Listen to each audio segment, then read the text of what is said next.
एक एपिसोड है बहुत शानदार जो बहुत कुछ सिखाने के लिए है, और आप साथ लेके जाइए जितने लोग ऊपर बैठे हैं, जितने लोग नीचे बैठे हैं। महाभारत में एक एपिसोड हुआ कि उसमें एक मार्मिक टच है। हालांकि तो युद्ध हुआ तो दोनों तरफ से लोग मरे। 18 अक्षौणी सेना थी। 18 अक्षौणी। 18 अक्षौणी का मतलब, अब डिटेल में समझाने का मत बोलना कि एक अक्षौणी में कितने रथ होते हैं, कितने हाथी होते हैं, कितने घुड़सवार होते हैं, अब मत समझिए, मोटा मोटा समझिए। 18 अक्षौणी। 18 में 11 कौरवों के पास थी, 7 पांडवों के पास थी। मतलब पांडवों की सेना 7 अक्षौणी थी और कौरवों की सेना 11 थी। उनकी फालतू थी, कोई दिक्कत नहीं है। बहुत लोग मरे, करीब करीब 1 करोड़ लोग मरे महाभारत के युद्ध में। 1 करोड़ लोग उस जमाने के अंदर। पॉपुलेशन तब भी थी, हमको रोते रहते हैं 100 करोड़ हो गए, तब भी साला 1 करोड़। सो उसमें एक मार्मिक एपिसोड है। मार्मिक एपिसोड यह है कि अभिमन्यु वध उसका सबसे मार्मिक एपिसोड है कि अभिमन्यु को घेर के मारा गया। वो युवराज, एक युवक लड़का जो धनुर्धर था अपने पिता अर्जुन की तरह, उसको घेर के मारा गया उस प्रबल, और सबने मिलके मारा। और उसके अंदर कौरव पे सब बड़े से बड़े लोग थे। सब बड़े से बड़े लोगों ने अभिमन्यु को घेर के मारा। आपने ये जानकारी सुनी होगी, देखी होगी, कही होगी, कहीं ना कहीं पढ़ी भी होगी। लेकिन उस पर्टिकुलर एपिसोड में जो विलेन बना उसका नाम था जयद्रथ।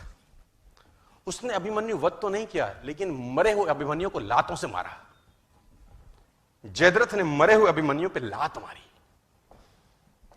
वध में शामिल नहीं था, लेकिन उसने मरे हुए अभिमन्यु को लात मारी। और इतिहास यह बोलता है कि जब अभिमन्यु वध हो रहा था तो अर्जुन अवेलेबल नहीं थे वहां पर, कहीं और गए थे, किसी और युद्ध में थे। लंबी कहानी, उस पर नहीं जाता, लेकिन जो story of moral of the story है वो समझाना चाहता। जब अर्जुन लौट के आए भगवान कृष्ण के साथ, तो उसको पता चला कि मेरे बेटे अभिमन्यु का वध हो गया। लेकिन उसको दुख इस बात का नहीं था कि मेरे बेटे का वध हुआ। बोला तो रण क्षेत्र में योद्धा तो वीरगति को प्राप्त होते ही हैं, लेकिन उसको दुख यह हुआ कि मरे हुए को जयद्रथ ने लातों से मारा। उसने अंजलि में पानी लिया और ओथ ली। शाम को पहुंचा था कि अगले दिन सूर्यास्त से पहले अगर जयद्रथ का वध नहीं कर दूंगा तो अपने आप को जला डालूंगा, अग्नि में अपने शरीर को समर्पित कर दूंगा अगर अगले दिन सूर्यास्त से पहले जयद्रथ को नहीं मारा मैंने। अब जैसे ही उसने ये घोषणा करी, एक गोल रखा, एक टारगेट रखा, दोनों सेनाओं में हड़कंप मच गया। कौरव प्रसन्न हुए और पांडव उदास। कौरव इसलिए प्रसन्न हुए कि एक दिन बचाना है बस जयद्रथ को। अगर एक दिन बचा लिया, अर्जुन मरा, खेल समाप्त हो जाएगा, क्योंकि मेन प्लेयर यही है। मेन प्लेयर तो वही था ना। और पांडव इसलिए परेशान हुए कि ये क्या कर बैठा, एक दिन न ढूंढ सके तो क्या होगा। अर्जुन गया, और अर्जुन गया तो खेल गया। और धर्मयुद्ध था, तो शाम को संध्या के बाद जब सूर्यास्त हो जाता था तो युद्ध नहीं करते थे। अगले दिन जैसे ही सूर्य उदय हुआ, युद्ध की भेड़ी बजी, और उस भेनी के अंदर अर्जुन और कृष्ण ढूंढने लगे जयद्रथ को। और कौरव भी कोई छोटे मोटे तो थे नहीं, भगवानों से लड़ रहे थे, तो कुछ ना कुछ तो उनमें भी टैलेंट रहा होगा यार। उन्होंने जयद्रथ को छुपा लिया। उनका एक ही काम था कि सूर्यास्त से पहले जयद्रथ को छुपा लो बस। और दिन चढ़ने लगा, सांसें चढ़ने लगी, और जैसे जैसे दिन निकलता रहा कौरव और प्रसन्न होते गए और पांडव और उदास। दोपहर निकल गई, युद्ध एक तरफ चल रहा था और अर्जुन और कृष्ण का रथ एक तरफ दौड़ रहा था जयद्रथ को ढूंढते ढूंढते ढूंढते ढूंढते। और आखिरकार वो समय आया जब सूर्यास्त होने को ही था और जयद्रथ अर्जुन को नहीं मिला। सब थक हार के बैठ गए। अर्जुन ने अपना गांडीव गिरा दिया और पांडवों ने भगवान कृष्ण की तरफ देखा और बोला, प्रभु अब तो तुम्हारा ही सहारा है, जयद्रथ नहीं है। भगवान ने बोला, कुछ नहीं, करता हूं। बोला, जयद्रथ कहां से लाओगे। भगवान ने जयद्रथ तो नहीं लाए।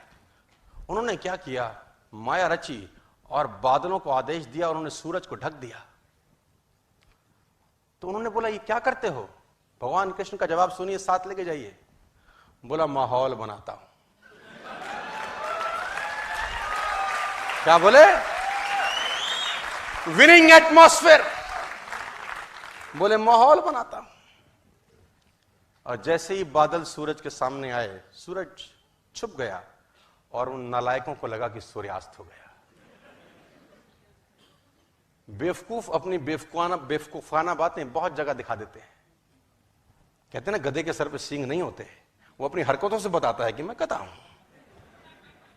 जैसे ही सूर्यास्त लगा, जो कि थुआ नहीं था, कौरवों ने जयद्रथ को आगे कर दिया। मन तो कर रहा है उनको ऐसी गाली दूं स्टेज पर, ये सालों घंटा 2 घंटा कौन सी चूल मच रही थी तुमको। लेकिन कहते हैं विनाश काले विपरीत बुद्धि। कौरवों ने जयद्रथ को आगे कर दिया। अर्जुन घुटनों के बल बैठा है, गांडीव उसका गिरा हुआ है, और जयद्रथ अर्जुन को देख के हंसने लगा और गालियां देने लगा। कौरव हंसने लगे और अर्जुन को गालियां देने लगे कि तैयारी कर चिता पे जलने की। और जैसे ही जयद्रथ सामने आया, भगवान ने आदेश दिया और बादल सूरज के आगे से हटे और सूरज सामने हो गया। और जब सूरज सामने हो गया तो अर्जुन भौचक्का सा देखा, ये क्या है। उसने भगवान कृष्ण की तरफ देखा। भगवान कृष्ण ने बोला, देखता क्या है, जयद्रथ सामने है, उठा गांडीव और चला डाल। और